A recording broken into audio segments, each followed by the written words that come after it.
Assalamualaikum warahmatullahi wabarakatuh. My name is Alfi Rahma Aulia and I'm from the class. Everyday life in the Soviet Union, the shopping ran around. The author Hendrik Smith was head of the New York Times office in Moscow from 1971 to 1974. The following passage is adapted from Mr. Smith's books, The Russian, which was published in 1976 by Quadrangle or the New York Times Book Company. 1. I had heard about consumer shortages before going to Moscow, but only when we began to shop there did the Russian consumers' problem really have meaning for me. Customers the world overweight in lines, but Soviet lines have a special quality all their own. Typically, the Soviet woman spends 2 hours a day in line, 7 days a week.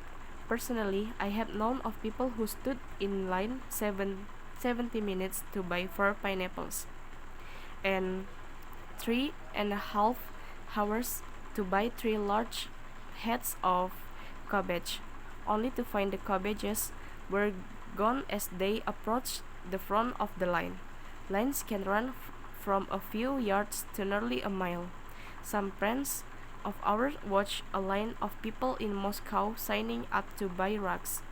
The line lasted 2 days and night and ran for across all through an apartment development. 2. In spite of all of this, the natural reactions of a Russian woman when she sees a line forming is to get it in immediately, even before she knows what is being sold. However, Soviet lines are more fluid than they appear.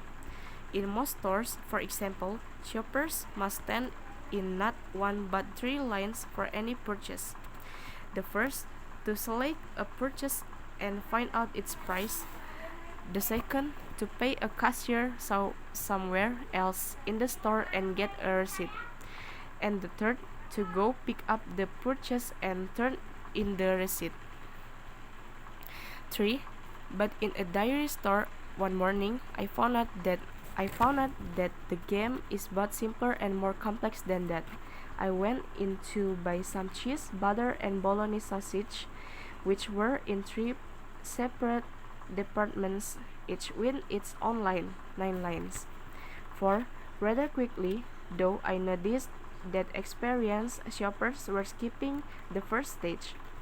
They knew what most items cost, so they went directly to the cashier for their receipts. After studying prices, I did that too.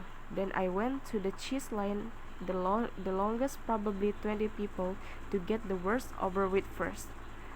I was in line less than a minute when the woman in front of me asked me to hold her place. She darted off to the butter and milk line.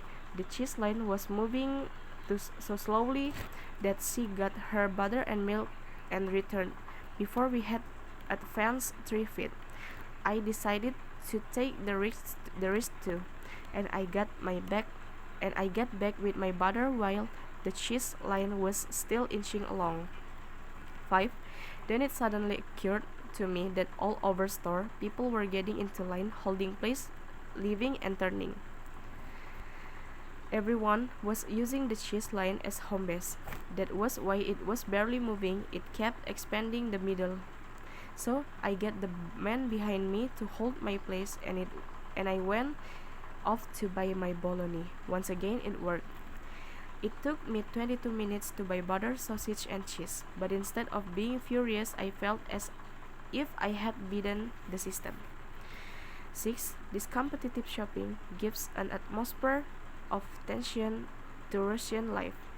People barge into stores and bump into each other with faces set in combative experience.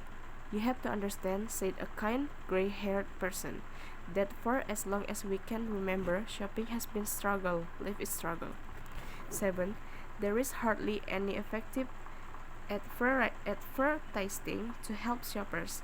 Americans complain about the constant commercial in the United States, but they might reconsider if they were exposed to the consumer blackout in Russia. A typical Soviet it might be if you want to live to a ripe old age and be beautiful, modest, thorough, and truthful, drink tea. Most newspaper published without ads. The shoppers has no handy paper published without ads. The shoppers has no handy yellow page or daily newspaper, supermarket or department store. It's to help her decide where to shop. 8. Bribery is widespread. Low paid $18 to $120 and sell them secretly to regular customers who have either left a bribe in advance or can be counted on to pay a high price on delivery. 10 to 15 rubles on a 60 ruble raincoat is standard. In 1976, the ruble was equivalent to $1.32. 9.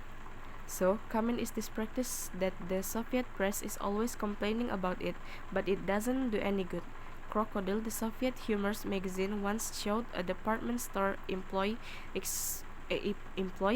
promoting some newly arrived items. Their customer in the leather goods department, 500 imported women's purses have been received. 450 of them have been bought by store employees. 49 are handed the counter and have been ordered in advance for friends. My purse is in the display window. We invite you to visit later department to buy this purse.